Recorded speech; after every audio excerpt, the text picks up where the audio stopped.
Are you serious? So this is How to Kill an Hour. There's plenty of ways to kill some time out there. Thank you in advance for killing some time with us. My name is Marcus Bronzy, and on today's show, I'm joined by the comedian, TV host, amazing TV show maker, which we'll get onto as well, Romesh Ranganathan. How you doing, man? You right, brother? How you doing, man? You're right. Thanks for having me. No problem at all. Now, first things first, we are currently still in some sort of lockdown, Romesh. How have you been killing time in lockdown, man? Well, I've been playing a lot of Fortnite. Is the truth of it. Well, basically, my kids, because we got three boys, and we've been doing homeschooling with them, and that turned to shit very quickly. So, because like everybody with kids, we had all of these aspirations of like doing some proper shit with them, and doing a full day's education. I used to be a teacher. My wife is, occasionally still teaches, but she used to be a full-time teacher. So we had all of these ideas of what we were going to do, and then it became really difficult because the kids are starting to get stressed out and stuff. And they've been playing Fortnite non-stop. And I don't know morally how I feel about our kids playing Fortnite, because essentially, for those of you that don't know, it's a game where you get dropped onto an island and you have to kill everybody else on that island. That's essentially the aim of the game. Yeah. And our youngest son is 5, right? And like the other day, I heard him saying, "Oh, I've got an AR," and I said to my wife, "Should our son be talking about assault rifles? Should a 5-year-old kid be talking about assault rifles?" I think that's up for debate, and you think about the differences, the disparity between what we think is acceptable for them to watch in film and on TV, as opposed to what we allow them to experience on video games. It's incredible to me. It's like, my wife was not sure about letting our kids watch Friends because they talk about sex and stuff. And I was like, they killed, like, between them killed 30, 35 people this morning. I think them watching Monica talk about how she wants to shag Chandler is probably going to be all right. You know what you just made me think, Ramesh? You made me think that the whole going into quarantine and coming out with a new skill set, your kids have taken that to a whole new level, bro. Mate, if this is the apocalypse, I have got 3 of the best trained soldiers in the country willing to defend this house by all means. But the truth is, I was trying to like figure out a way of engaging with them, because obviously they're so obsessed with Fortnite. Yeah. But the thing is that they actually, the thing about it is they want to talk about Fortnite all the time. And so I just thought, I'm just going to join these kids, because, you could either take the approach of going, "I'm sick of you talking about Fortnite. Can you stop going on about Fortnite?" And so we went the other way, and I've joined. I've started playing Fortnite, and I sort of play it either from my phone or from my laptop. And it's mad, man. It's like they've started, they look after me in these squad battles. Do you know what I mean? It's like they'll go, "Dad, I've got a weapon for you. Dad, I've got a med kit for you. Come over here, Dad. You've not got a lot of health points. Come over here. Let me hook you up." All this stuff. And it's like, basically, in the outside world, I look after them. I say I look after them, Mark, because I'm actually, me and my wife does. Mostly, she bears the brunt of it. And in Fortnite, they're looking after me. I mean, it's a nice way of connecting with your kids through a hideously violent video game. Do you think Fortnite gets away with it because it's kind of cartoony looking? Like, it's not like COD looks real, doesn't it? It feels very like a simulation, but Fortnite's like a bit like, it's a cartoon, isn't it, really? Well, if they were playing COD, I would be much more worried, I think.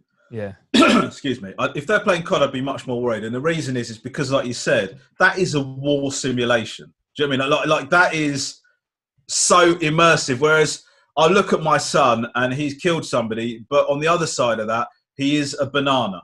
So you can sort of appreciate. That wasn't a racial slur, guys. That wasn't a racial slur. I just want to say. Romesh, freaking out 5 minutes in, bruv. Right to the edge. Sorry, yeah. So you sort of go, and also there's no blood in it, really. Do you know what I mean? Yeah. And even when you die, like the way that you die is like a light shines on you, and you get sort of called up to Fortnite heaven. It's not quite. Yeah. It's not like your head comes off or anything like that. So yeah, I've kind of made my peace with it.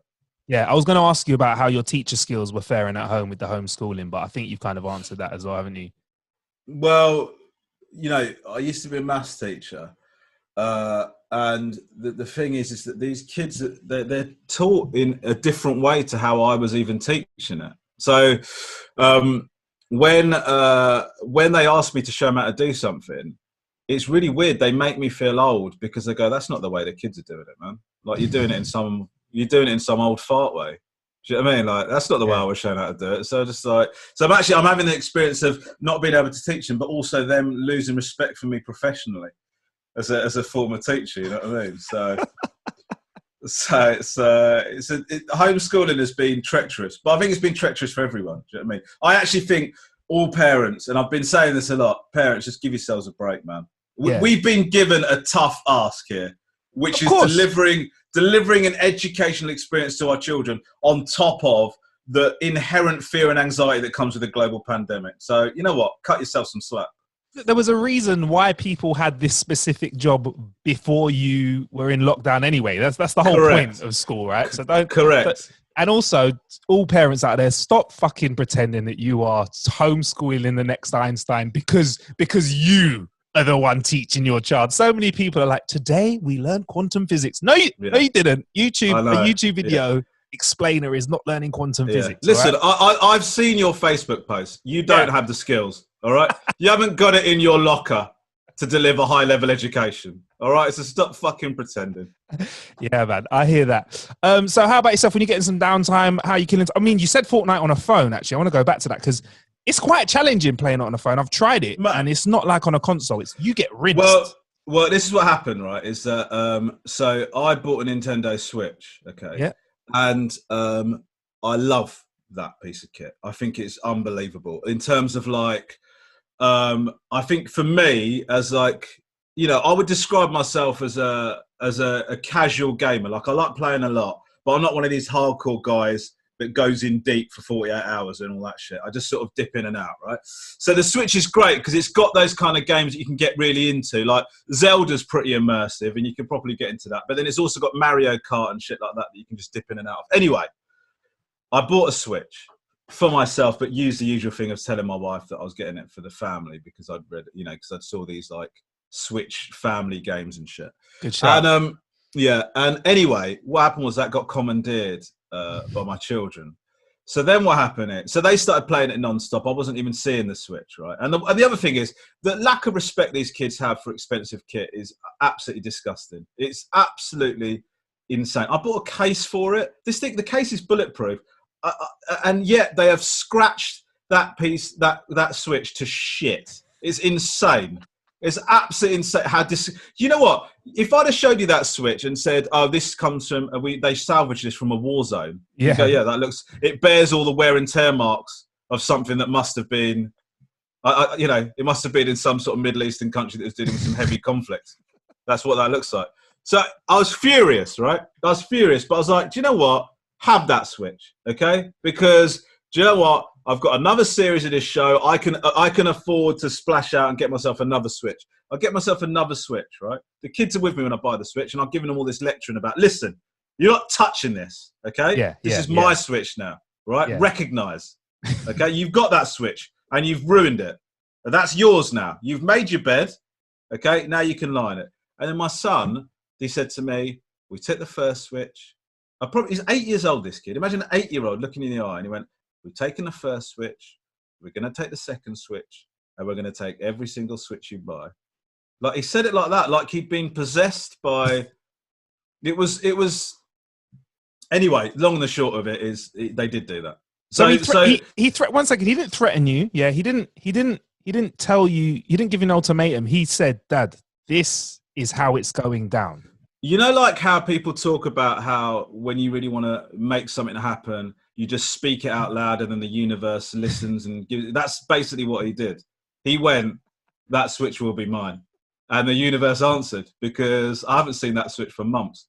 So now what that means is and by the way, the kid's already got a PlayStation. All right. So now I'm in a situation where like a fucking chump, I've paid for 2 Nintendo Switches and I'm playing Fortnite on a fucking phone. That's how I've been emasculated by my children. Mate, this is the future. Running the world already. Insane. But I mean, is it an enjoyable experience playing it on the phone or not? Or is it, are you getting away with it? Or are you just doing it to just be like, well, you know what? I'm fine, kids. I can still play Fortnite on my phone. Or are you actually, because for me, it was a bit challenging. I'll be honest. I was a bit like, you know what? Fuck this. I'm just going to play pool on my phone instead. Yeah, I'm going to be honest with you. It's shit. It is proper shit. And it's sort of like you're running around. It takes you 20 minutes to build even a basic set of steps. Yep. Do you know what I mean? Because you're fucking around with the control and all that sort of stuff. So yeah, man. I kind of, I think I'm going to have to buy a third Switch. But do you know something? Do you know what my problem is? I've got no issues. With buying a third Switch. Do you know what my problem is? Is that I just don't know what it will do to me emotionally if they take that one as well. I don't know what it will do to my self-esteem and my kind of just general psychological well-being if for a third consecutive time those kids manage to take that Switch away from me. I don't know if I'll be able to live with myself. You know what's going to happen? A control pad's going to go missing off the side of your Switch and your son's going to be like, well, Dad, I needed it and I took it. You know, this control pad thing on the Switch, man, it's... So those control pads, I don't know if they make them of eggshell or something like that, but they're the most fragile pieces of shit I've ever encountered, right? And I was about to say I don't understand why they don't make them more robust, but I do. Of course I understand why they make them more robust. It's how Apple make all their money. They make stuff that's designed to crumble in your hand. And so what happens is I have spent more money on Nintendo Switch controllers than I've spent on basic foods and groceries this year. Because those things are a piece of shit. They're an absolute piece of shit. And what annoys me about it is on the occasions when I do play my Switch, I'll say to the kids, I'm going to play the Switch because none of them are playing it. And then they'll go, oh, just to let you know, the controller's broken. And I say to them, why can't you tell me at the time you fucking break it? Because then I could have sorted it out. I'll be annoyed at that time. But I have the controller now. Now I've got to go and look and try and source one. And by the way, I don't know. The only reason I don't know if you've looked at Nintendo Switches to buy at the moment, but they are, for some reason, have become the hottest commodity in the world. You cannot get a Nintendo Switch for less than £500 now. Mate, it's ridiculous. It's because it's supply and demand, mate. And there is a lot of demand right now. I've noticed that, and this is a little bit of a shift, but I've not only noticed that, but and this is, welcome to How to Kill an Hour, the show where old men moan about things being expensive. But my fucking shopping, bruv. Mate. There's no deals. There used to be at least like a little, like 4 sausage rolls for £1 when I went to Morrison's. Do you know what I mean? Like, some cheap dishwasher tablets this week. Nothing is cheap at the moment. Yeah, go on. Well, that's the thing that pisses me off, right? Because before we had lockdown, all these companies, because they're in competition and they knew that we had choice and we knew we could go wherever we want, they started knocking down on the prices. They do all these deals. You walk into your supermarket, you look online, there's all these deals. And the way they pitch it to you is, we're trying to help you out. Every little helps. We just want to make a difference in the home. No, the reason they did it is because they're in a competitive situation, and the second they don't have to, they'll fuck you up the arse in a heartbeat. And now they've been found out, because as soon as they've had the opportunity to bump the prices up, they've all done it. They have all done it. They've all showed their arse, these fucking supermarkets. and what I'm going to say to people is, when lockdown finishes and we get out of this, I want you to remember, when you go into Tesco's or Sainsbury's or whatever supermarket you go into, and they go, welcome back. Oh, it's so good to have you back. We've lowered all our prices because we want to help you post-corona. Just remember, they're full of shit. They're absolute full of shit arseholes. Don't allow them to fool you. Every little helps. Fuck you, Tesco. I'll tell you what, though. I was thinking about people that are doing really well off this. And supermarkets are doing really well. Obviously, game consoles are doing well. App downloads are ridiculous. There's like hundreds of millions flying around, Romesh, every single day, just off apps, yeah? And then I realized who I've been the most loyal customer to throughout this whole lockdown, and that is Amazon, yeah? Jeff Bezos, the owner of Amazon, I feel like this is what he was waiting for. This is where it has come into play, because I have never purchased so much off Amazon before, right? And I feel like I'm not the only person. Are you an Amazon? Are you a Prime buyer? Because I'm Prime now, baby. Do you know the thing is Jeff Bezos, we all know he is basically Satan, right? We all know that. I've not read anything about him that's made me warm to him at all. And yet still, I find myself, because the thing is, somebody says to you, and you know what the thing is? That it's not even necessary stuff. It's like somebody will go to you, there's this beard brush that you can get that's like really sick. And then for some reason, I need it tomorrow morning. Yeah, of course. And Amazon is the only place that can make that happen. By the way, Amazon, allegedly, don't pay any tax. Jeff Bezos, allegedly, weapons grade bellend, right? So you've got all of these things going on. I don't know what Amazon are going to have to do to stop people using them, because at the moment, you could find out that Bezos has got a child sex dungeon and you'd still want something within 24 hours and keep shopping there. I mean, it's insane. It's absolutely insane. What's the most... Yeah, go on. I just think that hearing about how Jeff Bezos has done well out of this global pandemic is textbook Jeff Bezos narrative. Do you know what I mean? The whole world is suffering and it's benefited him hugely. That is exactly what you'd expect from Bezos and Amazon. 100%. Yeah, but it's undeniable, man. I think now Amazon, like you said, we ain't gonna stop buying from Amazon, but like they are positioned in such a way now that even after lockdown, I don't think Amazon is going to be anything less than one of the most, if it isn't already, the most used consumer outlet ever. Like I think there's Walmart in America, which is like, they own Asda. They're like the everything. That's why Asda's kind of sell TVs and everything now. Yeah.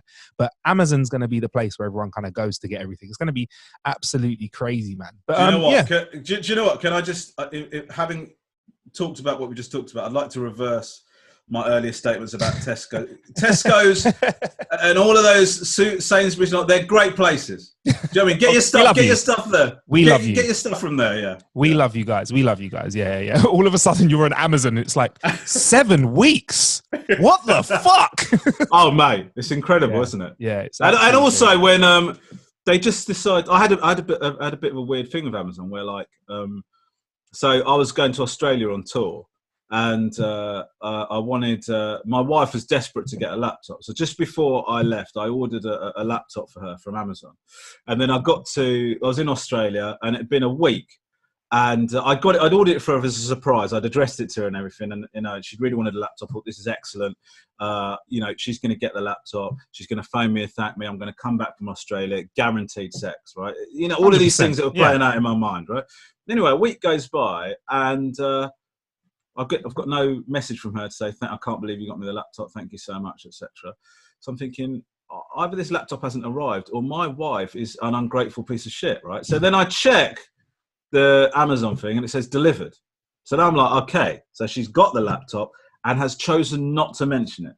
So I get in touch with her and I said to her, little thing, have you got the laptop that I ordered for you? And she said, no, I haven't got the laptop. I said, well, it says it's been delivered. So has anything come? And she goes, no, nothing's come. I then look on the delivery number. It's got her signature, right?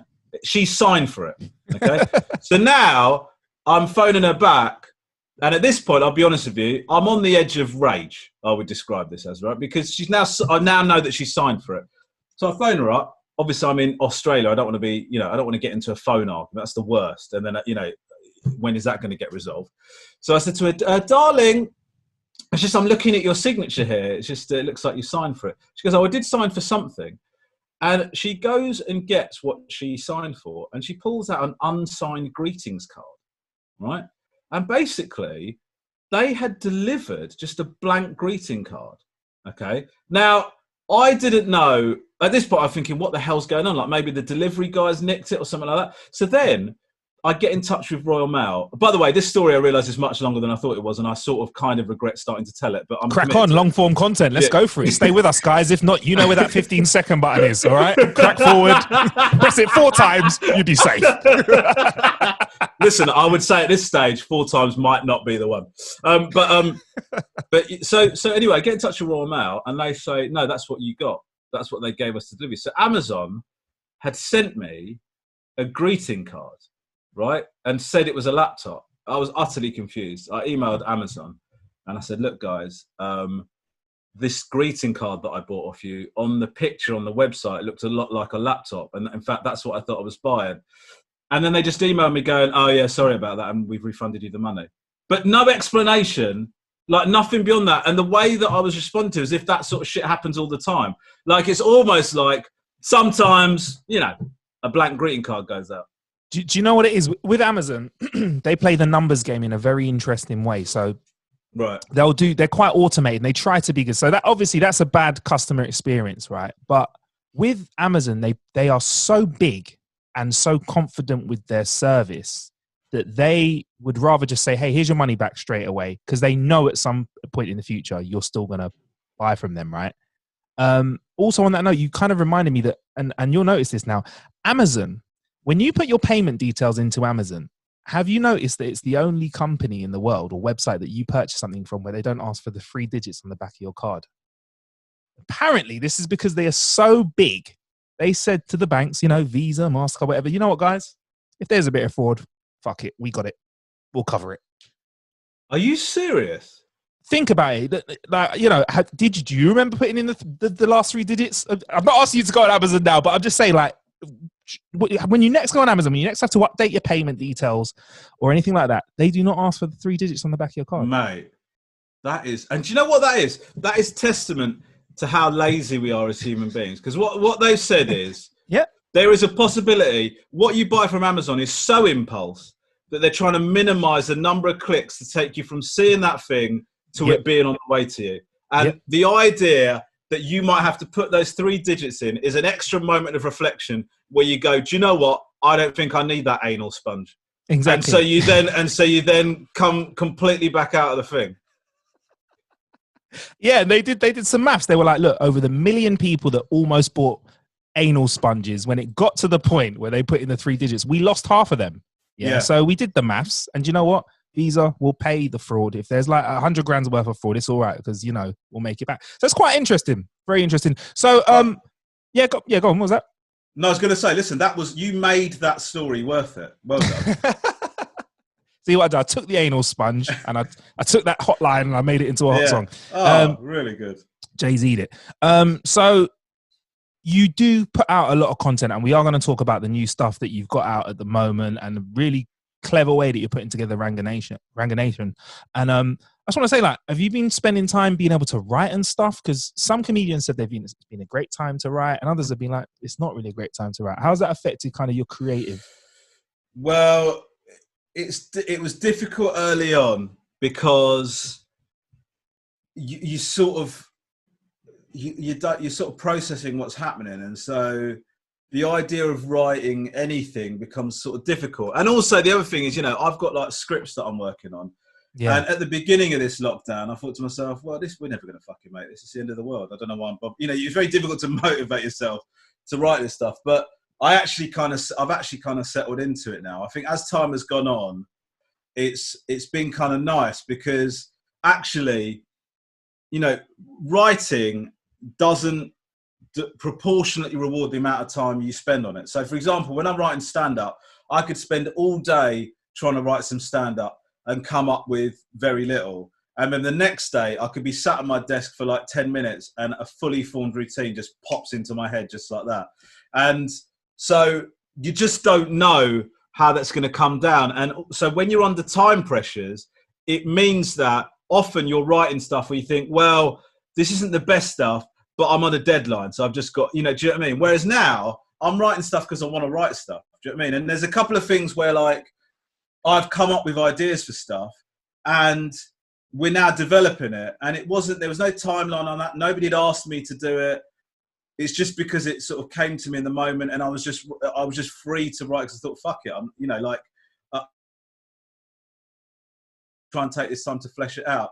But what I would say is, you know, if I was to offer any advice, I'm not in a position to offer any advice because I run my life terribly. But what I would say is, I just don't think people should put themselves under any kind of pressure. Do you know what I mean? I think it's like, I think this kind of underlying hum of anxiety that you have going on because of what we're going through, I don't think you should ignore that. Do you know what I mean? And so if that means that some days you just watch all of The Last Dance in one sitting, then that's okay. Do you know what I mean? It doesn't, you don't have to be like producing shit all the time, you know? So,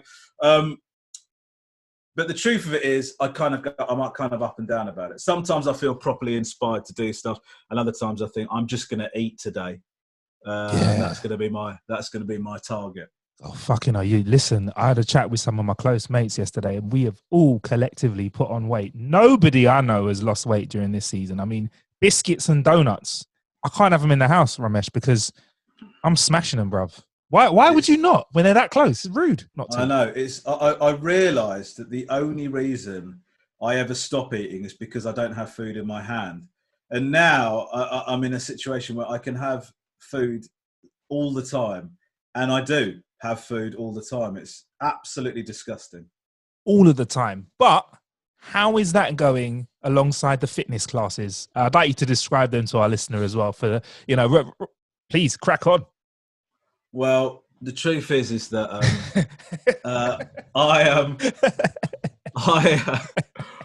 I can't stop eating, and so I said to my wife, if I don't get on top of some exercise, I'm going to die.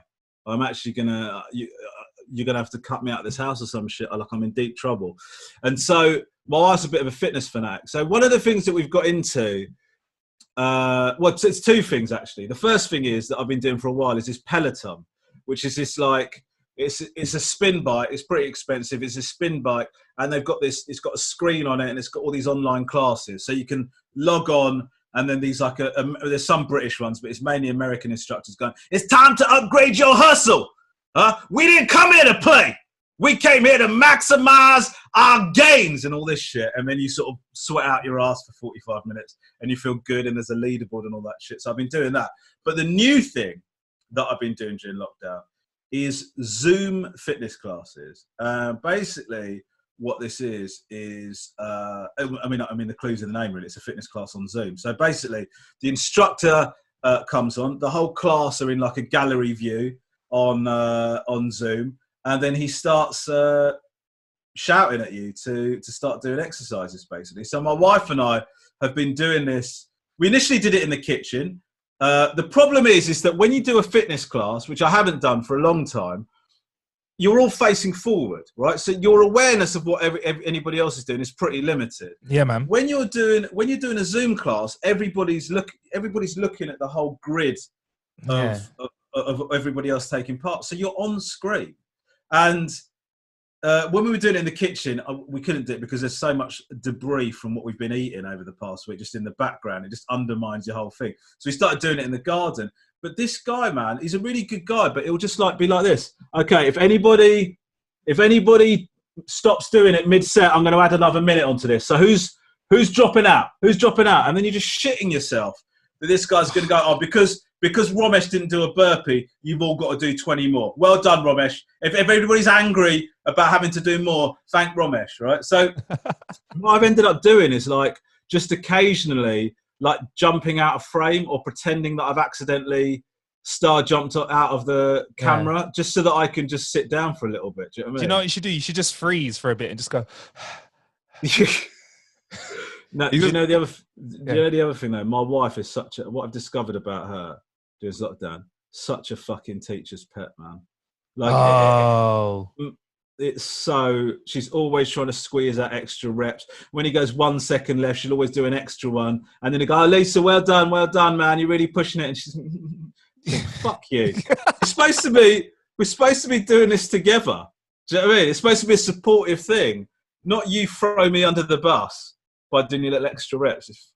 Does she say words of like encouragement? Because that really fucking jars me. I'll be honest with you. Like when I'm in fitness classes, which I rarely am. I like to work out by myself. But when I was in fitness classes, when you've got like someone who's your mate with you, and they're like, "Come on, give it a bit more, give it more." I'm like, "Fuck you, fuck it. You concentrate on your reps. Yeah, all right. Don't watch my reps."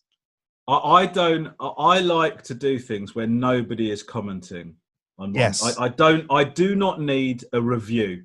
All right, just let me. It's as much as I could do to be here. Yeah. Do not critique me. I do not need a TripAdvisor on how I'm doing my abdominal workout. All right, so just relax. Good work, champ. So yeah, good work, champ. But you know what she does? She combines that with finding my movements funny, and not deliberately so, not in a way that's supportive or encouraging of my comedic talent. She just finds the way I do certain things funny. So uppercuts, for example, she says it looks like I'm shaking some sort of instrument. Burpees, she finds hilarious. Press ups, she says my form is comedically bad. So it's kind of like doing an exercise class during your own comedy roast. Do you know what I mean? Where you're just trying to get fit and there's just some yappy little shit next to you going, have you noticed the way that Romesh does press ups? His ass is so high up in the air. It's like he's presenting to an approaching dog. You know, shit like that. yeah. It's like bullying at its finest. Right. So from live streaming to streaming though, I was going to ask you what you've been streaming lately. You mentioned The Last Dance. I mean, I don't know how big an NBA fan you are. I know you're into hip hop. I know hip hop and NBA are quite closely related, but how was that for you? Have you managed to watch the lot? Because the last few episodes dropped this week. Yeah, I haven't watched the last few episodes, but I have been watching it. The truth is I recently got into NBA because me and Rob Beckett, we did a show for Sky One where we throw ourselves into different things, and one of those things was the NBA. And you're right to point out the hip hop thing, because basketball has always been something that I thought I should be into because its connections with hip hop are so strong, you know, and like the whole footwear thing, the whole the music that they play during the game, everything about it is hip hop. It's hip hop, yeah. And there's so many basketball references in hip hop as well. So, but the problem is for me was my inherent snobbery towards American sports. You know, the whole thing about, you know, I'm a football fan, so a goal being a climactic moment in a game to me is good. You know, that's how I like my sports to be. Whereas basketball it's so high scoring. I just think to myself, what the fuck? How can you have a climax to a game or whatever? But so anyway, we started looking at the NBA, and Rob and I went to a couple of games, and we did a bit of training and stuff like that. And we went to a game, and it was like we watched the game. It was the Rockets against the Clippers, right? And we watched the game, and I was like, this game is so exhilarating. Like, I was watching it just going, this game is amazing. Like, it went right down to the wire. It was like crowd were going mad. It was gripping the whole way through. And I said to Rob, like, how lucky were we, man, that we saw that game? And then I watched another game, and it was exactly the same. And then gradually I started texting my cousins from the States and going, can I just ask a question? Have I just been really lucky with the games I've been watching? Or are they all like this? And they go, look, man, what can I tell you? Like, most games are like that. And then I just fucking fell in love with it, man. Like, I properly fell in love with it. I downloaded the NBA app. I've like got all the games like to my phone and to my laptop, watching everything. Obviously, they're not playing at the moment. Yeah. And so I kind of came into The Last Dance with a newfound enthusiasm for it. Do you know what I mean? And it really, in a way, it was kind of life-changing for me, because I've got to an age now where I thought all of my interests are now ring-fenced. Do you know what I mean? I know what I'm into. This is the shit I like. I don't need to find any more stuff. Do you know what I mean? And NBA has just, mate, honestly, I was like, this is the sport I've been missing my whole life, man. Like, it's such, and then you add to that the hip hop, you know, the fashion, like all of that shit. It's fucking like perfect storm of a sport for me, man. And I feel so bad actually in a way that I let that scoring thing and my snobbery kind of stop me from accessing it all this time, because and also, I mean, there's also the sexy element of dunking. I mean, that is so good, man. And when we were doing a thing with Rob, they obviously, Rob and I mean, you've seen Rob. He doesn't have any of the physical attributes required to be a basketball player. And he made me look suited to the game. Do you know what I mean? But what they did was we went and played at played in LA, and we played on one of the street courts, and they lowered one of the hoops for us so that we could dunk. And even knowing that it was basically a school height hoop, dunking, my God, it makes you feel absolutely incredible. It's so good, man. See, we did see you play in the new series that's out now. We do see you and Rob play a game of 1-on-1. Where I believe was it first to 3 points, was it? I know. How did that fare out for you, Romesh? That was it was an abject fucking humiliation, man. Because we were playing with some of the best street ballers from like the area and stuff, and they were like showing us what they're able to do, and then they were made to sit and watch two of the most pathetically coordinated human beings in history engage in a game of 1-on-1. It's so bad because the only other problem with it is you think you look so much better than you actually are. Do you know what I mean? Because when we were playing, it felt like quite a hard-fought game. I knew we weren't as good as Senor Kakalaki and the other guys that we were playing with. Senor Kakalaki. Yeah. Freaking hell.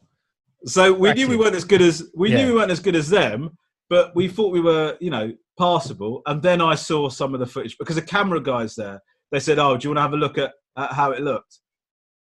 And honestly, man, it was like an out of body experience because I was just like, is that what you guys were all sitting watching this whole time? That it's so bad, man. I'm sorry to be laughing like this, bro, but I was crying, man. It's fucking hilarious. Because did it really take as long as it took you in the show to get a point as well? So so they've lowered the rim, right? You've been trained. By the way, were you really in the hood as well? Like you went to the hood, right? So you went to a hood court in South Central. Yeah. You've met some street ballers who are like elite players in this it's not NBA. Street ball's like a bit rougher and tougher. Yeah. And they give you this training class. So you're being watched by these elite street ballers. Do you know what's so bad? Do you know what's so bad about it? Is that like they were so nice to us. Yeah. And then they watched us play. And it was difficult for them to continue being nice because you've seen somebody almost be so shit at something. It's almost a disrespect. It was almost disrespectful. Yeah, it was. You can see it. Watch this episode, guys. You can see it in their faces. I swear Rob goes to spud one of them and it becomes the awkward, one of them tries to handshake and one of them tries to, mate, amazing. Yeah, Rob tried to overcompensate for his out of contextness, and man, it didn't go well. So Rob and Romesh series 2 is out now, and I kind of rewatched the whole of the first series because it was just hilarious, and we've seen you guys kind of try and conquer everything from DJing, country music, cricket, and in this new series you've kind of you've cracked on straight away, haven't you? So you've got NBA in there. What else can we look forward to in that? Yeah, go on. So we did so this series we did 2 episodes in South Africa looking at cricket, and then we obviously did the NBA episode. We went to LA and we also went to Paris. And then the other thing we did was ballet with the Royal Birmingham Ballet, what they're called, Royal Academy of Ballet Birmingham or something. I can't remember the exact name, but that wasn't good. The thing that I found the most humiliating about that ballet thing was ballet dancers have got incredible physiques, and Rob and I didn't look good in baggy basketball gear. So in that tight-fitting ballet stuff, loads of people, like the production team, get going, "Oh, this is really funny, this is really funny." And I go, "Well, what's funny about this? We've just put the stuff on. We're not telling any jokes. I'm not doing a bit here. I've just literally just put the fucking clothes on. So you tell me what's funny about it. Because what I think you're saying is your bodies look funny in these clothes." Well, we all know the physique of people that do ballet, and they're maybe not as tall as you, Romesh. And maybe their arses are fucking unbelievable, mate. Male ballet dancers, right? Their arses are just insane. Yeah, they got Just, booties. mate. So, and I've talked about this in the show. It's a thing that I've made my peace with. I've got no arse whatsoever. I've literally got a line at the top of my legs, right? And then you go Okay. into this room with these ballet dancers and perfectly formed junk in their trunk, man. It's just amazing. They look like they're carved out of marble. Do you know what I mean? They could sign their name with those asses. It's Could butter toast with those asses. 100%. Yeah, man. 100%. Yeah, I mean that was an interesting episode to watch. I feel like they set you up with a super hard one there because ballet is everybody knows you start from the age of 4, don't you, doing ballet? Yeah, exactly. And then you may be at the top. Mate, thank you so much for making the most valid point because they were going, and then when the production team were talking to you, go, so you're going to sort of see how hard it is, and I go, well, hold on a minute, neither of us think this is easy. You're talking to us like we came into this thinking our ballet's a piece of piss. Nobody thinks it's a piece of piss. Yeah. People think, the truth is, my perception of it is it's boring and I'm not going to enjoy it in the slightest. And also, not only am I not going to enjoy it in the slightest, I don't think they give a shit if I enjoy it in the slightest because it's exclusive and elitist. That was my preconception going into it. And that was the thing that changed for me. I went into it knowing that ballet was hard, right? And I came out of it having that confirmed. The thing I didn't realise is how accessible they want it to be. Do you know what I mean? They want more people to come and watch ballet. They want more people to watch it in the same way that everybody goes and watches musical theatre or whatever, right? But so that was the thing that changed for me. But it being difficult, come on, mate. Nobody thinks ballet's easy. Nobody. Nah, 100%. I mean, what challenges have we got coming up in this new season? Episodes that we might have seen. Give us a little taster of other things that may have been well, sorry, I keep laughing thinking you guys play basketball and doing ballet, but sorry, they just stood out to me as amazing bits. Yeah. But what else really was a grind for you? Well, in the basketball obviously you talked about the humiliating experience of training with the guys.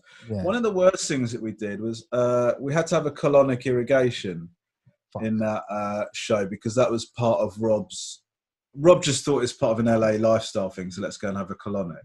And I didn't want to do it because I didn't want to fucking do it. I don't think you need to give an explanation. You don't want to do a colonic. It's weird having water pumped into you via your arsehole. I did think to myself, well, I'm probably going to be all right because I'm vegan. So, you hear stories about people like a lamb chop comes out from like 1997 or whatever. I don't think that was going to happen to me because I don't eat meat, right? And then, honestly, one of the worst things that ever happened to me, and then to have it televised was even worse. A fully formed button mushroom came out of my arsehole. Fully formed. They didn't even look like it had been chewed. But you'd think, I would have thought, because I'm ignorant to colonic irrigation, right? I would have thought that they would have hidden the contents coming out of you, kind of away from you. But from what I gather, they analyze it. Mate, there's a fucking viewing tube, all right? There's a glass tube where you can see everything coming out. I had to sit and watch Rob do it. I watched stuff come out of the inside of Rob Beckett. And then he sat and watched. By the way, I did it quietly. He was cackling like a fucking demon the whole time I was doing it. So it was horrible. It was absolutely horrendous. And then in sort of, keeping up the arsehole theme, one of the things that we had to do in South Africa was we went on safari and they wanted to see if a rhino was pregnant. So we went out with a vet to see if this rhino is pregnant. So the way that you do that is you insert a probe. You don't want to cause any harm to the baby, so you don't go in through the frou-frou. What you do is you go in through the arsehole of the rhino with the probe. Now the problem with that is obviously the arsehole that whole cavity is, it's got shit in it. Yeah. So Rob and I were tasked with the job of emptying out the rhino's anal cavity. All right. So basically.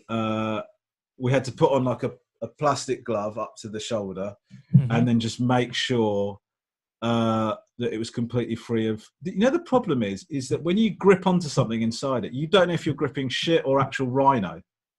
Do you know what I mean? So you just have to sort of feel around and figure out if that's a ball of shit or a ball of the inside of a rhino's anus, and then just sort of just keep pulling it out. I've got to be honest with you. Do you remember when Rebecca Lewis wanked off that pig? Yeah.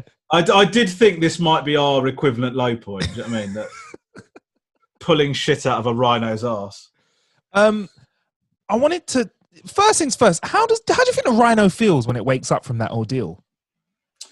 Does it feel like it's had a colonic irrigation, or does it feel violated? I'm just curious, you know. I don't know. I wonder if it just sort of wakes up and goes. Before I went to sleep, I could swear I felt like I needed a shit. Yeah. But I feel like completely great now. I feel empty. I feel light on my feet. Yeah. Shit was so good I passed out. But that wasn't the only thing you did with shit in South Africa, though, was it? Oh my God, mate. So when we went on safari, one of the games they play is, I'll be honest with you, I was very against this, but because Rob agreed to do it, I agreed to do it. Is this sort of shit spitting where you kind of pick up a gazelle dropping and then you try and spit it as far as you possibly can. Would you have done that? I don't think I could. I would have to be there and see the shit, because what I didn't know was, is it an old dry shit? I was thinking because when Rob did it, because he's kind of like, oh yeah, cool, yeah, I'll do that from watching the show. And you kind of think about it, but you had to think about it. I was like, if it's a dry pellet, cool. If it's like a squidgy wet pellet, fuck no, because that's getting squashed between my teeth, and I'm not pushing shit through my teeth ever in my life. Now there's a point where you kind of just spit it out because you're like, I realized I've got shit in my mouth or something like that. Because the only way to play that game is to disengage from what it is you're doing. 100%. I mean, all of a sudden you remember that it's shit. The other issue is if you put the shit in your mouth, even if it's like a dried pellet or whatever, and they start talking to you, and then what happens is you are rehydrating that shit, and it starts to become shit again. Do you know what I mean? So it's like, so I'm like, once I'm locked and loaded, it's go time. I don't need to have a chat with you. All right, let's just get this done. That was the problem I had. They kept like getting us to put it in our mouths and go, right, so what are you going to do? I don't give a fuck right now. I just need you to get me to the point where this isn't in my mouth now. Okay, so that was a problem. And because it's TV as well, was that, I take it that was one of the shoots where they didn't say, oh, that's great, but we just want to get that from another angle. Can we do that again? Mate, there's some times where I just go, you've got that. So do you know what I mean? And that was one of those times. We had a thing where, like, I did a show in the States, and one of the things that we did, we thought it'd be funny to scare my wife and my mum. The back door to the house, we put like a big sheet of sugar glass in it. And I just said, if you think I'm boring, watch this. And I jumped through the window, right? And they obviously don't know it's sugar glass and they will shit themselves or whatever. And it was terrifying to do because I just kept thinking I'm going to get the wrong door here and just kill myself. Yeah. And then when we jumped through the door, the director goes to me, we might need to get that again. And I went, nah. You got that. Got that if you haven't got that covered, you're gonna have to do a fucking animation. Exactly. Because I am not jumping through the door again. Exactly. Go on. Yeah, crack on. Yeah, no, crack on. No, all I was gonna say is I had to have I sort of started to regret saying it because it's anus themed as well. But crack on. I had to have an enema in Sri Lanka, and for Asian Provocateur, this TV show did a while ago, and they lost the memory card with the camera that was actually on me. They lost that memory card. It went missing in transit or something like that. So that they said to me, "Oh, we might have to get you to do that again." And I was like, I don't see that being in my future. So actually, when you watch the show now, they just cut to the outside of the building and play some music. I thought you were going to say it was someone else's ass that was stunt ass. I've got an anus stubble. Yeah. Can you imagine the auditions for that? Fucking hell. But yeah, before we move on though, Rob and Romesh versus, I mean, a big part of the show is you guys have known each other for a while, right? I take it from the chemistry on the show because it comes across. But fuck me, do you piss each other off? How real is this pissing of each other off? Are you guys hyping it up for the cam? Or is this all really how you rub each other up? No, it's genuine, man. I mean, look, what I would say is that is our relationship. Do you know what I mean? So Rob is a really good friend of mine, but I would say 90% of the time we are like ripping the shit out of each other, and not in a fun banter way, bickering. We are bickering. Do you know what I mean? And like sometimes, like we hosted the Raw Variety together, and like most of the time I was backstage, I was like, Rob, just fucking chill out. That was like me sort of backstage because he's so excitable. So what you see on screen is genuinely how we are. Do you know what I mean? It is kind of it is. I mean, obviously it's heightened because Rob and I, when we normally hang out, we're not on our way to anally evacuate a rhinoceros. Do you know what I mean? So that puts you under a level of stress that means that those situations are heightened. Normally, Rob and I just be having a drink. You know, you're not in those kind of high pressure situations where tensions are high, tempers are short or whatever. We're just chilling out. So it's not exaggerated, but I would say it's escalated by the pressure of the situation. Like when we did, the country and western one, we had to write and perform a country and western song at a club in Nashville. The pressure of doing that did mean that we started arguing with each other. I mean, that just happened because you're just stressed as fuck. Do you know what I mean? So, and Rob has got absolutely no musical talent whatsoever. So when we get back to the hotel, we were starting trying to practice it. And what was happening is the more that Rob was rehearsing it, the worse he was getting at it. And so that, so then we started having a go at each other then. But we're never genuine. I'm never thinking to myself, I hate this guy. It's like family. You know how you go at family or whatever. It's like that. Yeah, man. Yeah, you guys definitely get at it, man. And like, honestly, fucking great show. Rob and Romesh versus, man. Make sure you check it out. That's on Sky at the moment, innit? I think you can stream it and also watch it. Yeah, I think whatever it's on type of TV. Sky you got. Yeah, Now TV as well, aka Sky, innit? That is, innit? Basically. Yeah. I was like, why don't you just call it Sky Online? No, we'll call it Now TV. All right, I know. It's a weird rebranding decision, but yeah, fair enough. Another show that's on right now, Ranganation Series 2. First question off the bat, which is going to be related to the show. Can you describe what I am seeing right now and where you are for those that aren't seeing the video clips that we're putting up? Yeah, so I am in my son's bedroom. Now, the reason I'm in my son's bedroom is because they're doing homeschooling, and this is the only other room that has a desk in it. Now normally I'd be doing this in my garage, but because we're filming Ranganation from the garage, that is currently like a little TV studio set up. So that is why I'm having to do it from the bedroom. Now, I did Graham Norton the other night, and I did that interview from this room. So this is the backdrop for that interview. And they said to me, try not to mention that it's your son's bedroom because people think it's a bit out of order that you've kicked your son out of his bedroom. So now, everybody that watched Norton, bearing in mind that show goes out internationally, think that I sleep in a bunk bed and have some stars around my window. It's one of the bunk beds with the guard to stop you rolling out as well, like you're an ADHD kid. Saying that because I needed one of those guards because many a time I still managed to hurdle out of it during the night as well. What a way to wake up. So I just had to do this chat, and then like on my Twitter, just what the fuck's up with Romesh's bedroom? And I'm just like...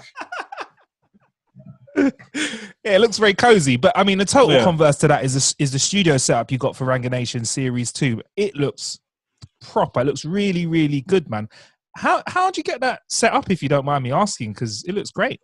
Well, the truth is that we were looking at all of these, and I've got to give credit to Zeppotron, the production company, because we talked about this at length about how we were going to do this, because the thing was, it was we're in a weird situation in terms of, obviously, with shows like the Ranganation, like the kind of topical studio shows, you're trying to make them in lockdown conditions, but you also want them to look like a TV show. And I think like initially people are kind of accepting, there's a certain amount that they'll accept, that it's not going to be like how it normally is when you watch a lot of these shows. Like, Have I Got News For You and shows like that, they're all doing it on lockdown. But we just wanted it to look as much like a proper studio TV show as we possibly could, with it still being at my house. Do you know what I mean? And we didn't want it to be, you know, the discussion was we sort of didn't want it to look like I was in my kitchen, or we sort of didn't want it to look like I was in my garage. We wanted to look like you're having an experience of watching a proper TV show. Or a TV, you know, a snazzy TV show, I guess, for want of a better word. So the production team came in, and the set designer and stuff looked at that garage. You know, I had to do a load of for the first time in my life, I had to do like floor plans and send them to them so that they could get an idea of what they're doing. And they just basically transformed that garage. I mean, we had to do it. It's very difficult because we had to do it all social distancing. So I would like disinfect the garage keys, leave them outside my front door. A load of people dressed up like the end of ET would turn up in my driveway and like go and start doing it. And we weren't allowed anywhere near the garage while they're working on that, because they all had to social distance from each other. They had to social distance from us. They were then disinfect. You know, it was all done like I had to have briefings and shit like that about how it was going to be done and stuff like that. And we had to notify the neighbours because we're having broadcast trucks and shit like that. But then they sent me a photo from the garage and they said, oh, this is what it looks like. I just couldn't believe it, man. Like they totally transformed it. It was amazing. It just doesn't look like a garage. It's amazing what they've done. But the other thing that's key to that show is the tech, because the Ranganation, for those of you that haven't watched it, the original version of it is me talking to two guests, comics or TV personalities or whatever, and 25 members of the public, the Ranganation, right? So obviously that's a lot of people to try and coordinate for the show. And we just thought, well, there's no point doing the Ranganation if we don't have similar numbers. It would be so shit if it was me plus two members of the Ranganation and two guests. It just wouldn't be the same show. So they looked into the technology of being able to, first of all, have 20 people on the screen in front of me, which is, you know, one thing. But then for me to be able to interact with them in real time, and then whenever I go to one of them, a close-up of them appears so that they're there for the TV thing, and also being able to interact with the guests and have those guests talk to the Ranganation. So the tech setup of it was crazy. And also they're not allowed to have camera people in my garage. So it's all like little R2-D2 looking cameras in the garage or whatever. And we just had to rehearse the shit out of it, basically. It's like they set it up in the garage, and we spent the best part of 2 weeks where every day we went into that garage, we would do a rehearsal, something would go wrong, we'd have to go away and fix it, we'd come back again, and eventually it got to the point to where it was today. So, I mean, I've sort of waffled a bit there, but the point I'm trying to make is it took a shit ton of work. Mostly not by me, I'll be honest with you. I just sort of rocked up. Appreciate the honesty, but it looks good though. I've got to be honest. There's a few lockdown shows, naming no names, and it literally is shot in the kitchen. And I'm like, look, mate, you didn't even put a sign up in the background, yeah? Amazon could deliver you one in 24 hours. Come on, put some effort in. But no, it looks really good. Really, really good. Yeah. And in terms of the Ranganation, I mean, there's another big star of the show as well, and that is your mum. Got a quick clip of her. Mum, what did you think of the monologue? You can do a bit better than that. What's wrong with it? Why don't you practice? I have. I just turn up here and pull it out my arse. No. There's an auto cue there. It doesn't look like that you have practiced. Like that. Mum, this side barely functions. I mean, and obviously that's from season 1. We had a live audience, but she is in season 2 as well, isn't she? She is joining us, and she is it's great to see her as opinionated as ever. I love the relationship that you have with your mum. Yeah, again, that's another thing where like that is just how my mum is. Do you know what I mean? And I think that when I first started working with her, I worked with her on this travel show. Worked with her, but you know, I was doing stuff with her on this travel show. Part of the thing is that she kept on being polite or trying to, you know, not be herself for the TV. And then as soon as you get her to switch that off and just be herself and act like she normally does, it is great. Do you know what I mean? But it's just constant, mate. It's the tech. She cannot work it or do anything with it. Like they wanted her sound to be good, so we did a rehearsal. I couldn't hear her properly the whole way through the rehearsal, right? So we're doing this thing and I was just like, Jesus Christ, this is a nightmare, because if we can't get her sound sorted out, it's going to be so difficult for her to be part of the show. And then we got to the end of the show and I said, Mum, your sound still wasn't good. And then the director said, Shanti, did you did you get the mic that we sent you? She said, yeah, but I didn't put it on, darling, because of my blouse. I said, so can I just get this straight? You've done the whole show, the whole rehearsal without the mic connected. She went, yeah. I said, did you think that they had to pay people to come out on an essential journey to deliver a microphone to your house, and it was too much hassle for you to attach it to your lapel? I couldn't believe it, man. I couldn't. And it's just stuff like she'll go, like during one of the rehearsals, honestly, it sounds like I'm making up. During one of the rehearsals, I kept on asking her questions. She wasn't saying anything. I text her at the end. I go, so what happened? She goes, oh, the whole thing was frozen the whole time. I said, well, did you think about telling anyone? Did you just think that we were just going to carry on with the show and that was it, and you just react to what you thought might have happened? I said, you've got to be able to watch what's happening. It's crazy, man. That has been one of the toughest things of getting my mum up. We had an emergency yesterday. We recorded one yesterday. We had an emergency because her curtains fell down in the room that she was filming in, and she didn't know how to put them back up. So I had to send my brother and a member of production on an emergency journey to her house to sort it out. It's insane. I love it, man. I mean, it does add a nice element to the show, having your mum's opinion alongside everything else. And I got another quick clip to play as well. She's not really shy at kind of, well, she tells it how it is. Would you like it if your mother was dating someone new and having sex in your home? Or would you be okay with that now? I don't know. It depends how loud she was being, I guess.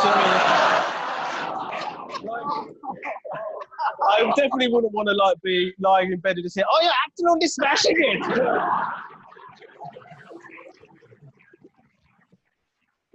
Love it.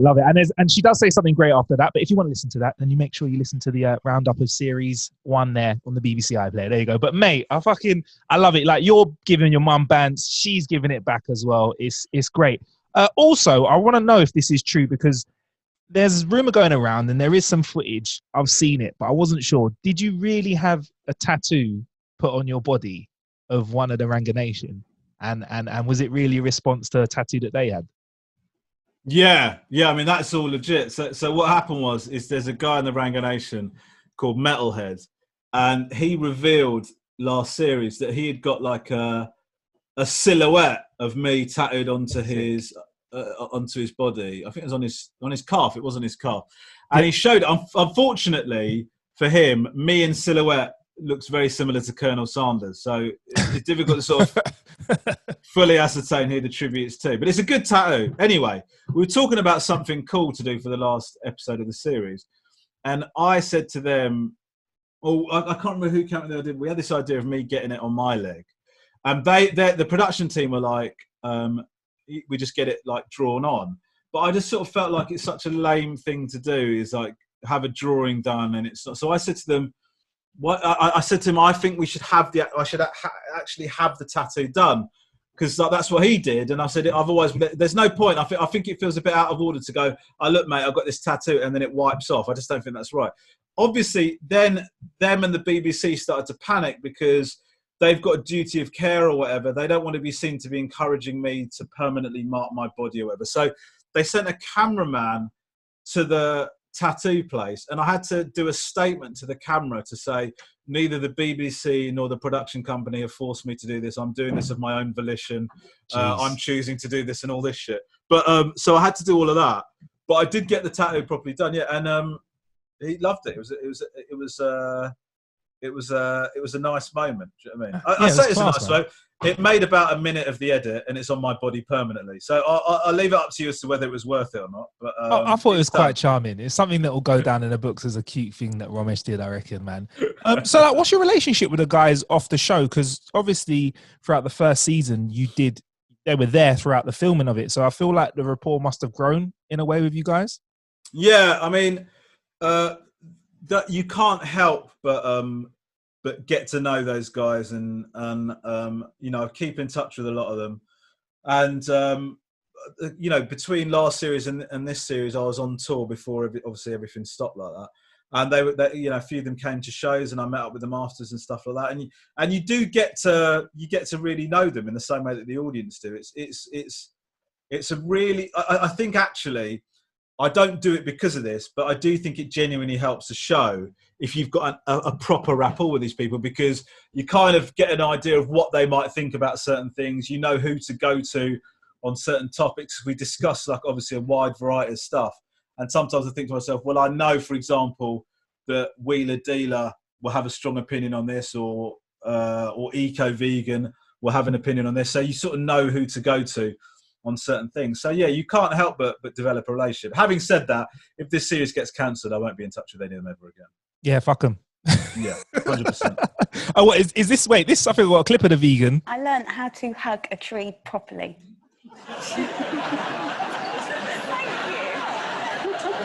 Okay, let me just say something. I'm a vegan. You're not doing us any favours.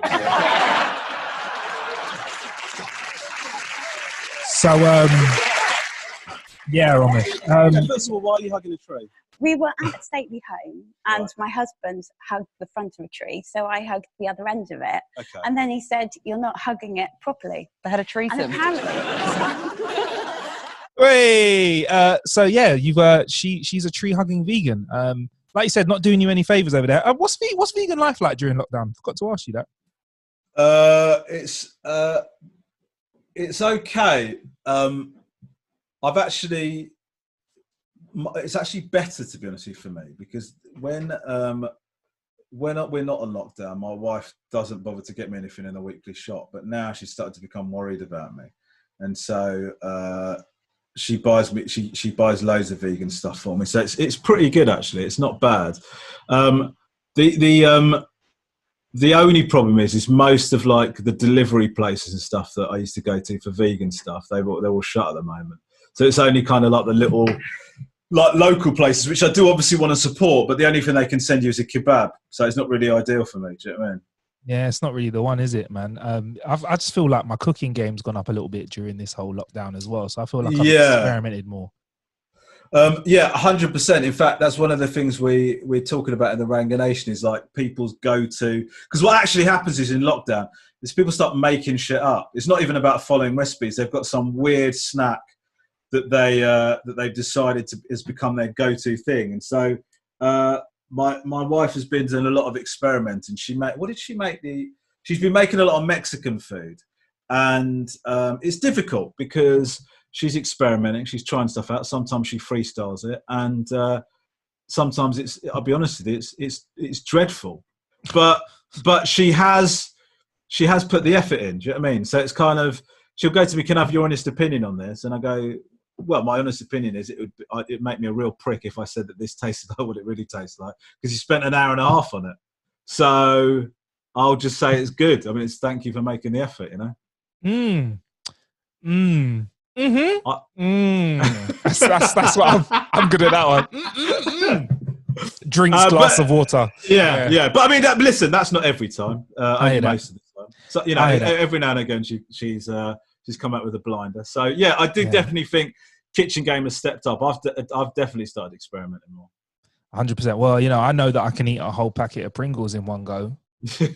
And you know what? It's not a recipe, but it is really, you know, once you probably can't stop.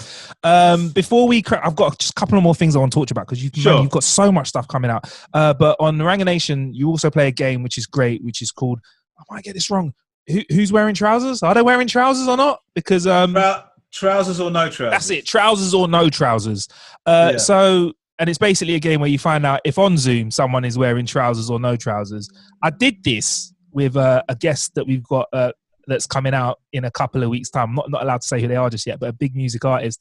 And they were wearing pajamas whilst they had a full ensemble of, like, fancy clothes up top. So it's only right I asked you, Romesh, are you wearing trousers or not, mate? Look, I can confirm to you, I am actually wearing trousers. Oh, there you go. It's got jeans on. There you go. Yeah, I wouldn't normally do that, but I just think if you do a show that has an item called trousers or no trousers, you have to be prepared to be called out on it. Do you know what I mean? So 100%. Yeah, so I was ready, but I'll be butt naked the second that we finish this interview. Oh, bruv, why not? Yeah. I'm not being funny, but I am not going through much underwear at all, bro. Totally not necessary. I mean, laundry, saving loads of money on that. So, misadventures from your sofa. Go. Yeah. Well, we did. We did 2 series of a show called Misadventures of Romesh Ranganathan, where actually the original remit of that show was that we were going to go to the most dangerous places in the world and see if they were worth going on holiday to. But then what happened is that when we told them what countries we wanted to go to, the BBC kept saying, "Oh, you can't film there; it's too dangerous." So we're like, "Well, we can't do a show that's the most dangerous places that are not too dangerous for you to film in." That's a fucking insane idea for a TV show. That's like Ross Kemp does Asbos. That's it. Yeah. So we were like, so we decided to just make it like places that people don't tend to go to or have negative perceptions of or haven't even thought of as a place. So in the first series, we went to Haiti, Ethiopia, Albania, and where was the other place? Mongolia, I think. And then, sorry, we've been to Mongolia. We've also been to Colombia, Bosnia, Zimbabwe. Oh, that was the other one. And also we did Christmas episodes in the Sahara and in the Arctic, right? So we've been to all sorts of places. And each of those shows, we have a co-host who's from the area, who shows me around and explains to me and helps me to shatter any preconceptions I might have about the country. So Misadventures from My Sofa, basically, when we do these shows, there's loads of stuff that we do that never makes the cut, that because it's too mad or it doesn't, we just run out of space or whatever. And there's lots of behind the scenes stuff that we capture, we film it, and it's not quite, it doesn't quite fit in with the show or whatever. So it just doesn't make it. Do you know what I mean? So Misadventures from My Sofa is basically me catching up with all of my co-hosts again and talking through the process of making the show, and also showing some stuff that we didn't show in the original show. So it's going to be kind of a too hot for TV version of Misadventures. Too hot for TV. And some of the co-hosts I've kept in touch with, and some of them I haven't really spoken to since we did the show. So I've got no idea what they thought of the show, if they thought I was respectful, if they're annoyed that I haven't kept in touch with them. So, who knows how it's going to go down. That would be great if we just had a whole episode where people are like, you know what, Romesh, fuck's sake, you know what, I tried to call the guy after the show and he didn't call me back. You know what, he doesn't fucking care. And then you're like, yeah, I don't care. Sorry. Do you know the mad, the one was, so Iona, who was my co-host in Albania. Yeah. She just couldn't understand that I was a comedian or a presenter, and it just couldn't, because she was a TV presenter over there, and just she couldn't, because all of their comedy is like slapstick and whack, whack, whack, whack, and all that kind of shit. So they didn't. I mean, that's probably very disrespectful to Albanian comedy. But the point I'm trying to make, it's all right, clipped it. It's on Twitter already, mate. So she was like, "You're so serious. I don't understand. Like, how can you be a comedian and like you don't seem to be happy about anything and blah blah blah." And so the whole time, she just kept on saying to the production team, "Is he really?" She couldn't fucking believe that I was doing any kind of presenting or comedy in the UK. So I'm very excited about chatting to her again, because I think she might have thought she was a victim of some sort of prank. You know, really? I don't think she thought this is ever going to be a BBC show. Yeah. Well, it'd be good to see, because there's nothing I love more than seeing comedy going over someone's head because of cultural difference. I don't, because it's like who feels more embarrassed, because if you understand someone's trying to tell a joke, but you're like, yeah, I don't quite get that, or the person telling the joke or whatever, and then they try and crack one back, and both of you are just like, oh mate, it was so bad. Let's just move on, shall we? Yeah, it was so bad, because I did the Albanian version of This Morning. Yeah. That's what Iona's kind of like the Holly Willoughby of Albania. So when we did the show, people in the gallery were messaging her going, "Is there something wrong with him? Like, why is he just seems to be so serious. He's not really giving you a lot, is he?" Like, they were really freaking out about it. And so then for the second half of the show, I just went super fucking extra on it. Like, so high energy, just humiliating me. So. Fuck it, you got to do it, mate. You got to do it. So yeah, all right. Well, I look forward to checking that out as well, man. Quick one before we get out of here, though. Liverpool supporter? No. Jesus. Who do you support? No. Who do you support? Arsenal. Oh, good man, good man. I got my research. Liverpool for some reason. Oh, good. I'm really glad to hear that, mate. Can you do me a favour? Find out whoever's spreading that rumour and have them assassinated. Yeah, man. Fuck that. Yeah, man. I mean, you know what? I don't want to turn this into a football pod, but fucking hell, Liverpool supporters, I'm I'm kind of happy that the season's fucked because right now they've got no bragging rights, mate. I know it's the thing is, if it was Arsenal, I'd be devastated.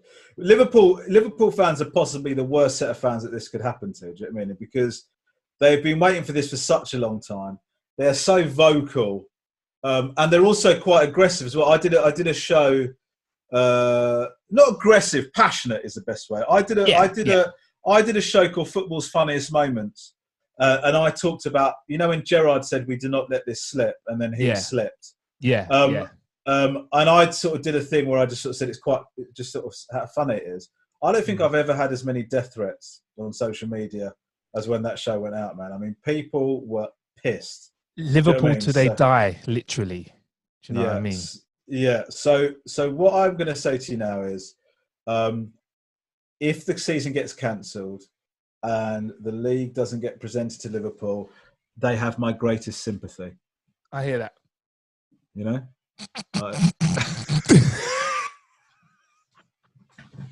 was at a wedding and my mate was like, met my missus 6 years ago, and we knew that we'd be the ones for each other 6 months into our relationship, and just like Liverpool, being a Liverpool supporter, 6 is a very important number for me. We're like, it's your fucking wedding, bruv, your wedding speech, and you're putting in Liverpool title wins. Shut.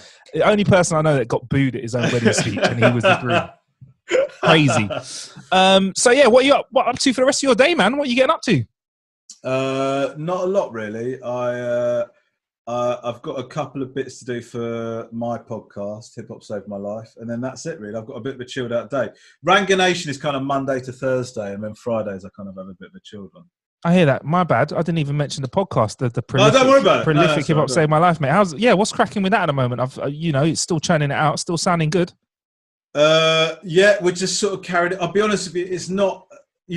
When you invited me onto this podcast, it illustrated to me that you have a level of professionalism and slickness to this. Fuck, are you taking a piss?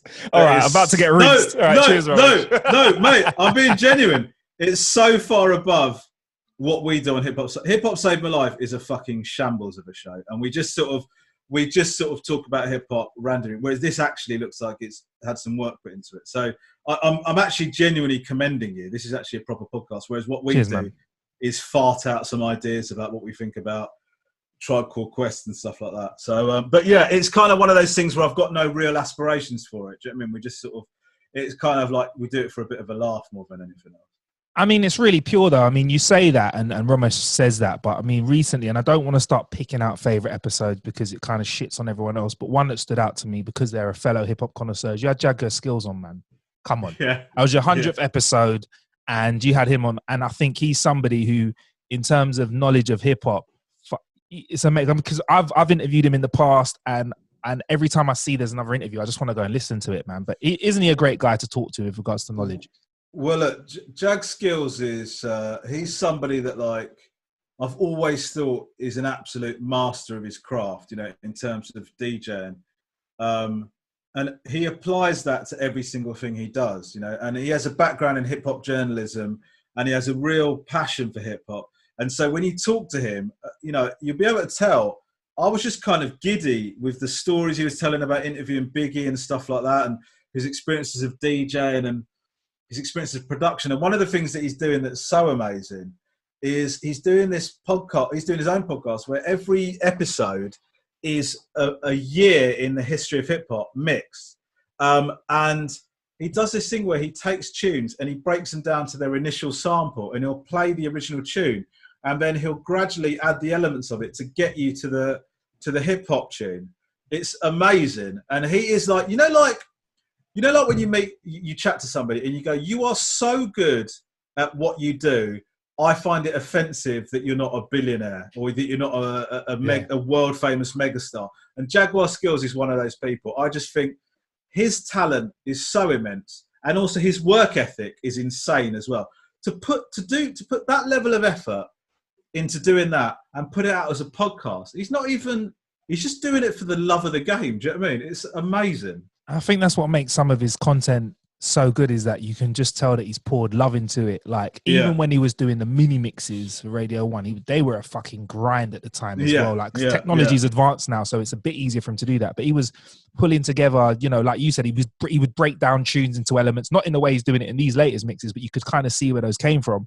And without having that pure passion combined with knowledge and the fact that he is woven into the fabric of UK hip-hop culture. He's part of it now. You can't be doing what he's doing for so long without being part of it and touching the people that he's touched. So it's amazing, man. It's an amazing thing. Yeah, he did a mix for my tour show. So I asked him to do it, and he put something together, and it was like, it had the level of effort and precision in it that you would expect from a commercially released album. Do you know what I mean? It was like, and he just did it for me, like, to play out as people walk into the venue. Do you know what I mean? But he wasn't going to half-ass that. He just doesn't half-ass anything. Do you know what I mean? He's an amazing guy. Doesn't fuck around. And I mean, that's what we try and do with this podcast here as well. I mean, the fact that we're people that aren't white, middle class, trying to talk about technology, we've got to be a little bit more professional than the others. I'll tell you that for free, mate. Tell you that. Walked into console releases. I thought, this console's for young kids. It's full of my uncles in here from my mum's side. What's going on? No, I appreciate hearing that from you, man. And like, the crazy thing about talking to you, Romesh, we've been talking for over an hour, so I will let you go soon. But like, you churn out so much fucking content. Like, sometimes I feel like, how the fuck do you get this all done? So I've got to ask you, how the fuck do you continue to be able to put out stuff that you're acting in? You're doing live shows when we're not on lockdown.